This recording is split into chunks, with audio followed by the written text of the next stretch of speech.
Sabe aquela sensação de frustração, de clamar por respostas e só encontrar o silêncio? Pois é, hoje a gente vai mergulhar na história de um homem que sentiu isso na pele, o profeta Abacuque.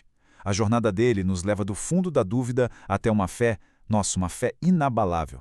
É um caminho que começa com uma queixa bem pesada e termina num hino de esperança. E é aqui que tudo começa. Isso não é uma pergunta qualquer, né? É um grito de angústia. É o som de alguém que olha para a violência, para a injustiça ao redor e simplesmente não consegue mais entender como o caos que ele vê se encaixa com o Deus em que ele acredita. É uma pergunta que, vamos combinar, ecoa até hoje. Para a gente entender essa crise toda, precisamos fazer uma pequena viagem no tempo.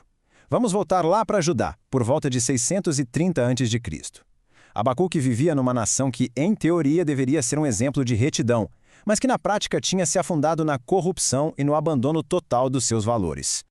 Imagina só acordar todo dia nesse cenário. A lei não funciona. A justiça, uma piada. Os justos, encurralados pelos desonestos.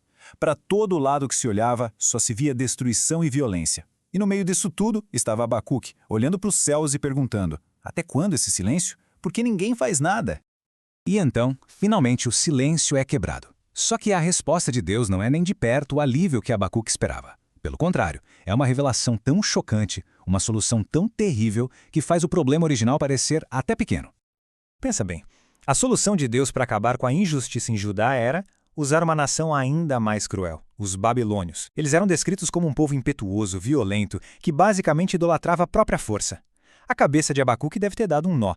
Como assim? Um Deus justo vai usar a injustiça para trazer justiça? Não faz sentido. E agora, a queixa de Abacuque fica ainda mais profunda. A questão não é mais sobre o silêncio de Deus, mas sobre o seu próprio caráter. Se Deus é tão puro que não suporta o mal, como é que ele pode usar os perversos babilônios como ferramenta? O dilema, aqui, chega no seu ponto máximo. E é aqui que a jornada dá uma virada fascinante. Em vez de se entregar ao desespero, o profeta, mesmo todo confuso, decide fazer algo radical. Ele vai esperar. Mas olha, não é uma espera passiva de braços cruzados, é uma vigília, uma espera ativa e intencional. Abacuque assume a postura de um guarda, de uma sentinela. Ele sobe na torre, um lugar de observação, e se prepara para ouvir. Ele já fez a sua queixa, já expôs sua dor. Agora, com uma fé teimosa que se recusa a desistir, ele aguarda a resposta. A resposta de Deus vem com uma ordem bem específica. A visão que ele receberia deveria ser escrita de um jeito tão simples, tão visível, que seria como um outdoor dos dias de hoje. A mensagem não era só para Abacuque, era para todo mundo, feita para durar sem deixar nenhuma dúvida. E ela ia se cumprir no tempo certo. E então vem a resposta, uma única frase, curta, mas tão poderosa, que não só acalma a angústia de Abacuque, como também atravessa os séculos, se tornando um dos pilares da fé. Mas o que isso significa na prática? A palavra hebraica para fé aqui é emuná, que tem a ver com firmeza, com constância, com fidelidade. É o oposto da pessoa arrogante que confia em si mesma e acaba se dando mal. A pessoa justa, por outro lado, encontra a vida ao se agarrar com total confiança em Deus, não importa o que esteja acontecendo ao redor. Parem para pensar no poder de uma única frase. Séculos depois, o apóstolo Paulo faz dela o coração da sua teologia.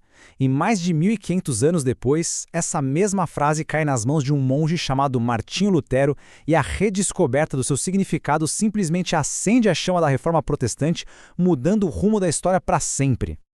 Essa revelação transforma Abacuque por completo. O livro, que começou com aquela queixa angustiada lá no capítulo 1, agora no capítulo 3, vira uma oração poderosíssima em forma de música, de cântico. É a prova de uma fé que não só sobreviveu à crise, mas floresceu nela. Olha só essa transformação. Abacuque passa de "porque o Senhor me faz vir tanta injustiça" para "ainda assim eu me alegro no Senhor". É a jornada completa da fé, sabe? Da confusão para a clareza, da dúvida para uma confiança que nada pode abalar.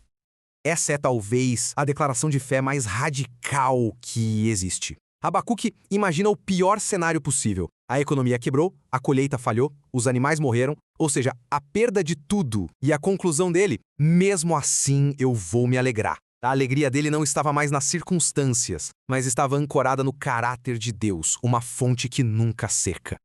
E aqui está a grande lição de Abacuque, o pulo do gato. A paz dele não veio porque ele conseguiu resposta para todas as suas perguntas. Ela veio de uma mudança de foco. Ele parou de se concentrar nas circunstâncias que ele não entendia e passou a confiar no quem que está no controle de tudo. A jornada de Abacuque prova que é possível sim sair da dúvida e chegar numa fé robusta. Mas a questão fica para todos nós, né? No meio do caos do nosso próprio mundo, como a gente constrói uma confiança que não se abala com aquilo que os nossos olhos veem?